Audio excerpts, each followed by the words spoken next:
48 saacadood ee la soo dhaafay ayaa dhawaqa rasaasta waxaa laga maqlayay jeedka magaalada ganacsiga ugu weyn Suuriya ee Aleppo. Dagaalkaasi ayaa xooggiisa bilowday Sabtidii kadib markii mucaaradka dawladda ka soo horjeeda ay si xooggan magaalada u soo galeen oo ay bara kontaroolana dhigteen jidad ka mid ah magaaladaasi. Dhinaca kale ciidamada dawladda ayaa sii wada dadaal ay ku doonayaan inay dib u soo ceshtaan meelo ay horay mucaaradku u qabsadeen, iyagoo ka jawaabaya weerarkii dhowaan lagu dilay saraakiil sarsare oo dawladda ka tirsan oo uu ku jiray wasiirkii gaashaandhigga iyo ku-xigeenkiisii.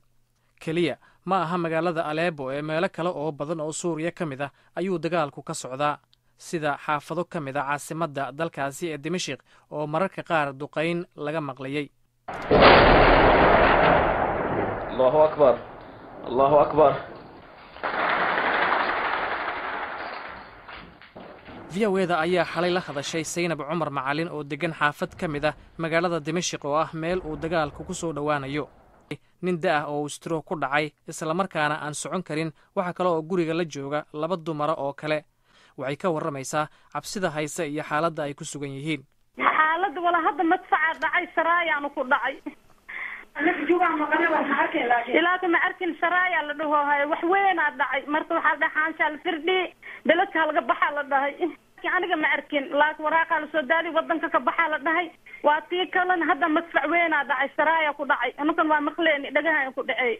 hadda ma oga wallahi maamul aniga guriga ku xiranahay aniga saddex duqleenahay aniga iyo ay buo iyo ay faadum islaantu dhahay iyo wadaadka jiran. waa la badan yahay maasha Allah tabaaraka Allah waa badanahay mumkin meeqa qoys waa la badan yahay.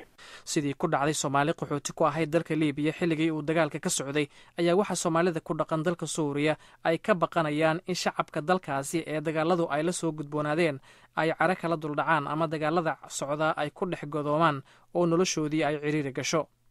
Saare Maxamed Ismaaciil waxay la shaqayn jirtay xafiiska hay'adda qaxootiga ee qaramada midoobay ilaa waqti dhow. waxay hay'adda ka caawin jirtay adeegyada caafimaadka ee la siiyo dadka Soomaaliyeed ee qaxootiga ku ah magaalada Dimashq ee Suuriya. dadku inta badan iyada ayay la soo xiriiraan si talo ama kaalmo ay u weydiistaan. Saare ayaa VOAda weydiisay waxyaabaha ugu badan ee Soomaalida qaxootiga ku ah dalkaasi ay ka cabanayaan. wallahi horta waxyaalaha qaarkood waxaa ka mid ah dhibaatada dadka ay badi sheeganayaan waxa weeye مثلا dadka qaarkood xaafado fog bay degan yihiin, waxaa laga yaabaa suuqiya dhan inuu xidhan yahay, raashinkii hadda Ramadaan baa lagu jiraa, raashinkii inayna waxay soo dhigtaan xataa qaarkood inay kubista uga soo doontaan xaafad dhowr mitir yani dhowr kilomitir u jirta inay u yimaadaan. hadda mesela dadka kala degan oo dhan waxay usoo dhaadhacaan masaakin. dadka qaarkood waxay ka dacwanayaan macaamil xumo oo ah dadkii ma aqaano shacabkii si ugu kacsan ma waxay iska tahay yani waxa dadka garanaysa xilligan oo kale waxa ku jiraan waxay dhahaan stress bay ku jiraan. waxa laga yaabaa stresska ay ku jiraan inay keenayo inay qof walba naftiisa uu xanaaqsan ama uu dhiban yahay, dibtaasi ay keento inay iyagu dadkii kale ay xamili kari waayaan. marka dadka qaarkood waxaa dashalayso gabadh deriskeyga ah oo kale waxa ku dhacday gurigii baa ka gubtay, alaabtii bay sidii gaari ku raro. gaarigii markay alaabta ku rartay buu ninkii gaariga ku yidhi maxaa tihiin Soomaali ha ka dega alaabta igala dega oo ka noqda. uu dekiyay alaabtii ka dekiyay uu ka tegay. marka waxay noqotay in gaari kale ay raadsadaan. Suuriya ayaa waxay ka mid ahayd dalalka ugu nabdoon ee Carabta ee ugu awoodda badnaa, inkastoo ay reer galbeedku muddo dheer ku eedeynayeen inay taageerto kooxaha Islaamiyiinta ee bariga dhexe sida Xisbul Islaamta Lebanon iyo kooxda Falastiiniyiinta ee Xamaas. haddaba maxaa sabab u ah dagaalka dadka badan ay ku dhinteen ee weli kasii socda Syria? su-aashaasi waxaan weydiiyey Bashiir Ibraahin Xaaji Cusmaan oo ah kusimaha safaaradda Soomaaliya ee Suuriya oo aan kula xiriiray qadka taleefanka ee magaalada Dimashq. muddo dheer yaa soo jiitamaysay arrinku, waxaa soo dedejiyey kolka dabaylaha maanta ka dhabanaya dunida carbeed ama reer galbeedku ay u bixiyeen waxa la yidhaahdo arabiic alcarabi ama gugi carbeed ama dabaysha carbeed in laysku dayo in lagu rido systemkan. marka aad daawato telefishinada caalamka gaar ahaan kuwa reer galbeedka iyo qaar ka mida warbaahinta carbeed ayaa waxaa kuu muuqanaya in Suuriya ay cagta saartay waddadii dagaalka iyo burburka. waxaa kuu muuqanaya uuro iyo qiiq ka dulbaxaya dhismooyinka magaalooyinka dalkaasi ugu waaweyn. waxaa kaloo kuu muuqanaya meydadka iyo dadka dhaawaca ah iyo xitaa dhiig daadsan meelaha qaar. kooxaha u dooda xuquuqul insaanka ayaa soo saara warbixinno ay ku sheegayaan in dalkaas Suuriya uu ka socdo xasuuq. hase yeeshee kusimaha safaaradda Soomaaliya Suuriya Bashiir Xaaji Ibraahin Cusmaan ayaa qaba in xaalad ka duwan midda warbaahinta laga dheehan karo ay ka jirto dalkaasi Suuriya.